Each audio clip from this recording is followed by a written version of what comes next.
Namoonni hedduun akka dhibee sukkaaraa qaban hin beekan. Of eeggannoo sirrii yoo hin godhin dhukkubni sukkaaraa miidhaa hamaa geessisuu danda'a.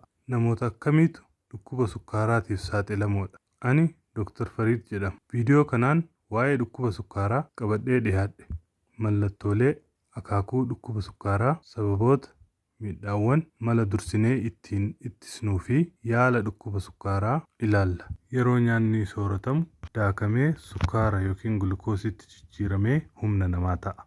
Nama fayya qabeessa irratti yeroo sukkarri qaama keessaa dabalu insuliinii oomishuun kan hir'isu, yeroo sukkarri qaama keessaa xiqqaatu immoo gulukaagoonii oomishuudhaan sukkaara iddoo kuusaatii baasuudhaan tajaajilaaf oolchuun sirna sukkaaraa kan to'atu rajiijidha. Sirni to'annaa kun yoo hammaate dhukkuba sukkaaraatu uumama.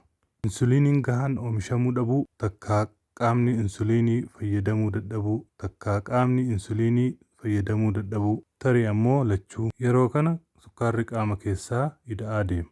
Akaakuuwwan dhukkuba sukkaaraa tokkoffaa, lammaffaa, kan yeroo ulfaatii fi kan biroo jedhamu. Akaakuun tokkoffaan yeroo hedduu ijoollee irratti mul'ata. Sababnis sirni ittisa qaamaa ufuma rajiijii ofii miidhuudhaan insuliinii oomishuu dhorka. Kanaafuu inni kun insuliinii namtolcheetiin yaalama jechuudha. Akaakuun lammaffaan yeroo hedduu ga'eessota irratti mul'ata. Sababnis furdina garmalee, sochii qaamaa gahaa gochuu dhabuu, maatiin irraa dhalatan dhibee sukkaaraa qabaachuu fi umriin dabalaa deemudha. Ulfaatinni qaamaa sirrii ta'uu kan ittiin madaalamu BMI jedhama. Herreegni isaas ulfaatina kiiloodhaan hiruu dheerina si'a lamaa waliin baay'isnee yoo qoodnu 18 gad xiqqaa jedhama. 18.5 hanga 24.9 sirriidha jedhama. 25 hanga 29 ulfaatina ol ka'aa jedhama. 30 fi sanii ol ulfaatina daangaa dabre jedhama.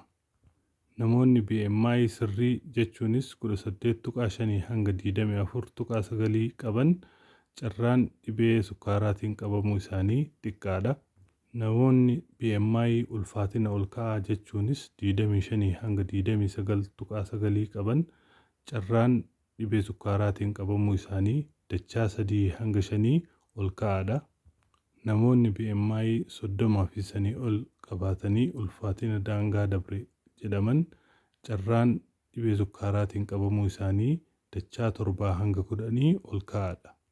Madaalliin biroo kanarra fooyya'aa ammoo madaallii mudhii seentimeetiraan dhiiraaf 200 ol dhibee sukkaaraatiif saaxilamoodha. Tootaaf 88 ol dhibee sukkaaraatiif saaxilamoodha. Dhukkubni sukkaaraa yeroo ulfaa dahumsa booda baduu ni danda'a. Garuu isa akaakuu gosa lammaffaatiif nama saaxiluu danda'a. Mallattoowwan dhukkuba sukkaaraa. Namoonni hedduun akka dhukkuba sukkaaraa qaban hin beekan. Sababnis yeroo garii dhokataadha yookaan jalqabbii irratti suutaan dabalaa deema. Mallattoowwan akka dheebuu fi fincaan heddummeessuu, beelessuu walitti fufiinsa qabu, hir'achuu ulfaatina qaamaa hin karoorfamne, dadhabbii fi hurrii ijaa. Dhukkubni sukkaaraa yoo hin to'atamne onnee, sammuu, kalee, ijaa fi narvii miidhuu danda'a. Haa ta'u malee yaalaa fi hordoffii gaariidhaan ittifamuu ni danda'a. Kanaafuu maal gochuu qabna? Mala jireenya fayya qabeessa horachuu, nyaata madaalawaa soorachuu, sochii qaamaa itti fufiinsa qabu, ulfaatina qaamaa sirrii qabaachuu, mana yaalaatti yeroo yeroon laalamuu, keessaayyuu namni maatiin dhibee sukkaaraa qabu, namni furdina garmalee qabu, namni umriin 40 ol ta'e gorsaa fi yaala ogeessota fayyaa haala sirrii ta'een hordofuu, akkasumas addaan kutuu dhabuu. Dhaamsi kun yoo isinitti tole nama hin barbaachisaan jettaniif ergaa. Gaafii yoo qabaattan koomentii irra naa kaa'aa. Gorsa akkanaatiif sabiskiraayibii tuqaa. Fayyaa ta'aa.